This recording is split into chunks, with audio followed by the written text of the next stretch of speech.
पे था, अभी भी है। और 2021 के आंकड़ों के हिसाब से तकरीबन 6,300 से ज्यादा दुष्कर्म के मामले राजस्थान में हुए। दूसरा राज्य आधे से भी कम है। और राजस्थान के मुख्यमंत्री का, मुझे लगता था इतने जिम्मेदार व्यक्ति हैं, लेकिन उनका बयान आया कि 56% जो बलात्कार के मामले हैं उसमें पीड़िता झूठ बोल रही है। एक पीड़िता की ओर से अगर सोचिए तो कितनी बद्धी और कितनी शर्मनाक बात है। आरोप लगाने पे सबसे आगे रहते हैं राजस्थान की सरकार। पहले कहा था उन्होंने कि बेरोजगार जिम्मेदार हैं बलात्कार के लिए, और अब आरोप लगा रहे हैं कि जो बलात्कार के, जो दुष्कर्म की जो पीड़िताएं हैं वो झूठ बोल रही हैं। फिर उनका बयान आया कि इसके लिए रिश्तेदार जिम्मेदार हैं। कभी बेरोजगार जिम्मेदार हैं, कभी रिश्तेदार जिम्मेदार हैं।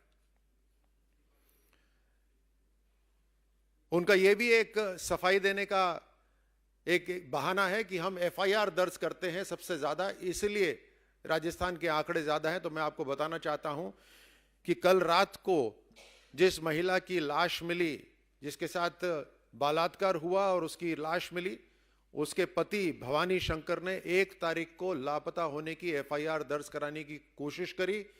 1 को एफआईआर दर्ज नहीं हुई, 2 को भी नहीं हुई, और 3 तारीख को जब उस महिला की लाश मिली तब जाकर पुलिस ने 4:30 बजे एफआईआर दर्ज करी।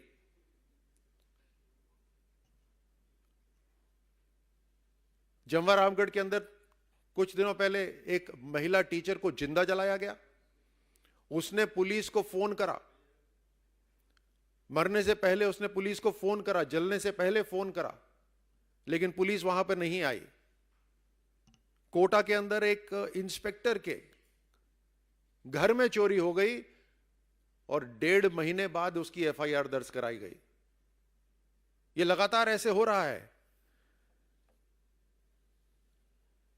कि राजस्थान के अंदर महिलाएं पूरी तरह से असुरक्षित हैं, भय का माहौल है। एक ऐसा प्रदेश बन गया है जहां आप जानते हैं कन्हैया की गर्दन काटी गई, साधु संतों को रोज मारा जा रहा है, चरमपंथियों का अड्डा बन गया है, जिहादियों का अड्डा बन गया है राजस्थान। और मुख्यमंत्री इन सभी घटनाओं को बोलते हैं ये सारी छोटी घटनाएं हैं, लेकिन बड़ी घटना जो दिल्ली में होती है उसके लिए वो तुरंत राजस्थान छोड़कर दिल्ली आ जाते हैं। और राहुल गांधी को जो बार बार लॉन्च करने की जो योजना है उसमें शामिल हो जाते हैं। ये कोई महंगाई कम करने की, महंगाई के ऊपर कोई रैली नहीं है, ये परिवार बचाओ रैली है। ये एक ऐसी टीम है जिसका कप्तान कोई बनना नहीं चाहता। एक बार नहीं, 2 बार नहीं, कई बार राहुल गांधी को लॉन्च करा गया है।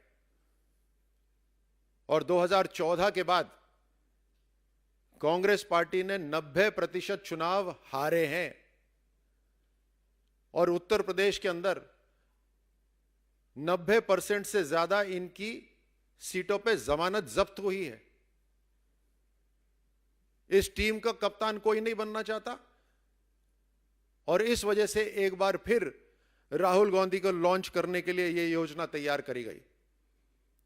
राजस्थान के मुख्यमंत्री और प्रदेश सरकार के लिए राजस्थान में हो रही सारी घटनाएं छोटी हैं, लेकिन ईडी अगर इस परिवार से प्रश्न पूछ लेता है तो वो तुरंत दिल्ली कूच कर जाते हैं। हर रोज राजस्थान के अंदर 17 महिलाओं के साथ बलात्कार हो रहा है, हर रोज, लेकिन उसके ऊपर कोई सुरक्षा का प्रबंध नहीं करा जा रहा।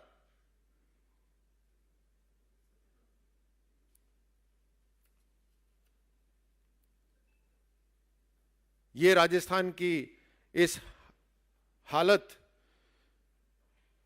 को पूरा प्रदेश और पूरा राष्ट्र जानता है, और इसलिए राजस्थान के मुख्यमंत्री, राजस्थान की प्रदेश सरकार को राजस्थान की महिलाओं की चिंता करनी चाहिए, राजस्थान की बहन बेटियों की चिंता करनी चाहिए। और उनको वहां सुरक्षा प्रदान करनी चाहिए। मैं आपसे पहले भी कह चुका हूं कि राजस्थान की पुलिस का केवल और केवल इस्तेमाल राजनीतिक इंटेलिजेंस के लिए हो रहा है। कौन सा विधायक किससे बात कर रहा है, और इसीलिए राजस्थान की पुलिस के पास कोई समय नहीं है कि जनता की सुरक्षा कर सके, उस पर अपना समय भी लगा सके। ना ही दंगा होने का कोई इंटेलिजेंस उनके पास रहता है, क्योंकि पूरा समय पॉलिटिकल इंटेलिजेंस पर है। चरमपंथियों का अड्डा बन गया है, जिहादियों का अड्डा बन गया है राजस्थान। और ना ही समय जो राजस्थान के गृह मंत्री हैं उनके पास राजस्थान के लिए कोई समय है, महिलाओं बेटियों की सुरक्षा के लिए कोई समय है, क्योंकि वो मुख्यमंत्री भी हैं और उनका ध्यान पूरा राहुल गांधी रीलॉन्च 4.0 के ऊपर है। दुख होता है राजस्थानी होकर कि जो प्रदेश महिलाओं के मान सम्मान के लिए हमेशा से इतिहास में जाना चाहता था, आज दुष्कर्म के पायदान पर राष्ट्र में सबसे नंबर 1 है। आपको कोई सवाल पूछने हो तो आप पूछ सकते हैं।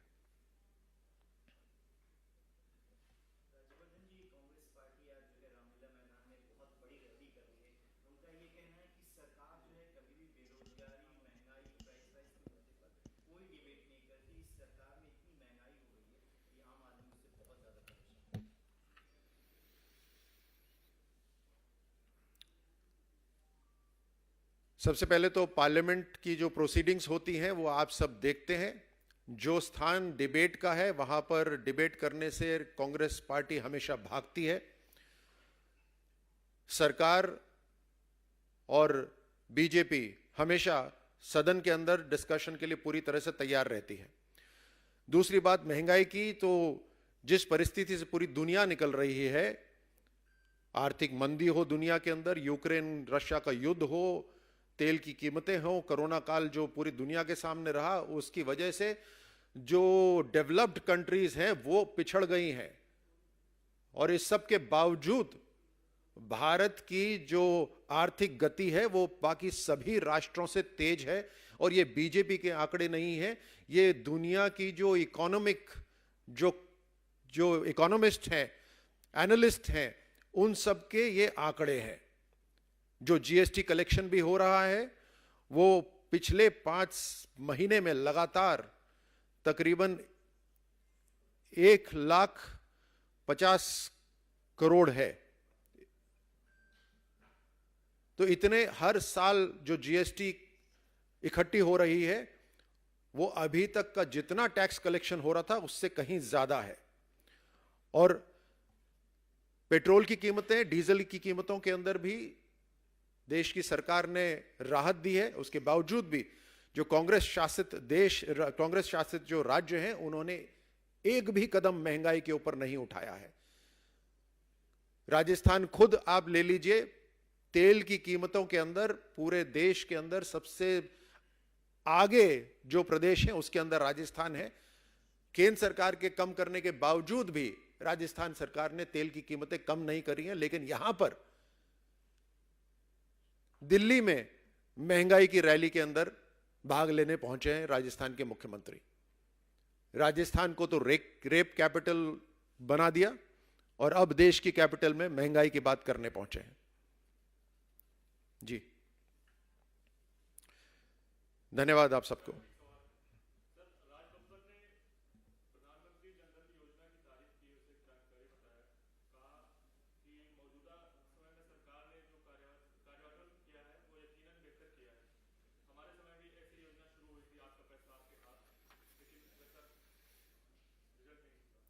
जी कांग्रेस के, विपक्ष के और सिर्फ पॉलिटिकल पार्टीज के ही नहीं बल्कि दुनिया के जो स्पेशलिस्ट हैं, पॉलिटिकल स्पेशलिस्ट हैं और इकोनॉमिक स्पेशलिस्ट हैं, वो आज भारत की राजनीति हो, भारत की केंद्र सरकार की योजना हो या आर्थिक रूप से जुड़ी हुई जो योजना हो, उसमें लगातार तारीफ कर रहे हैं।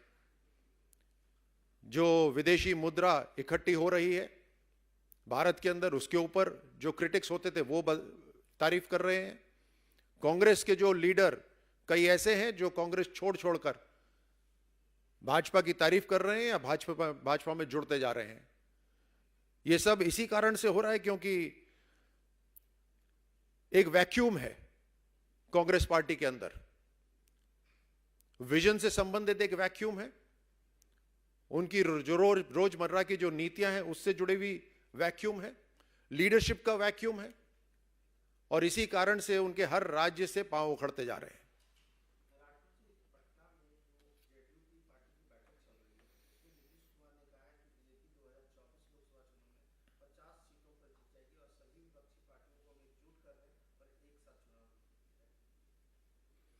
लोकतंत्र को के अंदर विपक्ष मुकाबला करे, ये हम सब चाहते हैं, लेकिन सच्चाई से कितनी दूर है वो आपके इस बयान से, या आपके नहीं, जो जिन्होंने भी ये बयान दिया है उससे पता चलता है।